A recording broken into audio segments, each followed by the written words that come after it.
পড়ছে আর কি।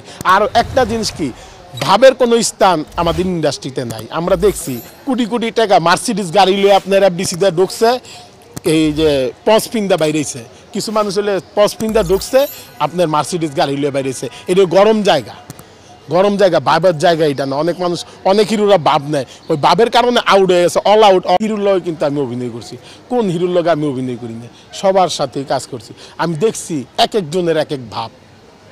শাকিব খান ডাক দিয়ে জিজ্ঞেস করে, হাসমত তুমি কেমন আছো? হ্যাঁ দরকার আছে, সরল হাসমতের জিগান দরকার আছে এই শর্টের টাইমে? তোমার নারায়ণগঞ্জ থেকে আইতে অসুবিধা হয় না হাসমত? এই কথাটা জিজ্ঞার দরকার আছে তার?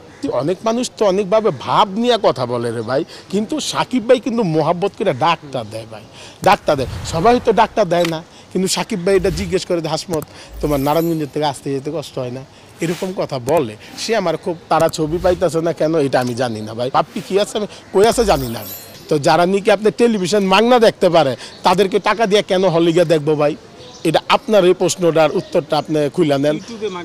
তো ইউটিউবে তো মাগনা দেখতেছে, সাকিব খানের তো আপনার ইউটিউবে মাগনা দেখতেছে না। সাকিব খানের দেখেন, সাকিব খানের একটা শুটিংয়ের ফুটেজ মনে করেন এখন বাইরেই হয় না, যে কোনো জায়গায় হয় না। যখন নাকি আপনার সিনেমাটা রিলিজ হয় তখন বোম ফুটটা জায়গা যে সাকিব খানের একটা ছবি আইতাছে, এর আগে কোনো হয় না। অতএব যারা মাগনা দেখতে পারে ইউটিউবে, তারা কিন্তু হলে গিয়া সিনেমা টাকা দিয়ে দেখবো না। আর সাকিব খানরে টাকা দিয়ে দেখলেও শান্তি লাগে তাগো বইলে, এটা আমরা দেখছি সাক্ষাৎকারে। সাকিব খানের মনে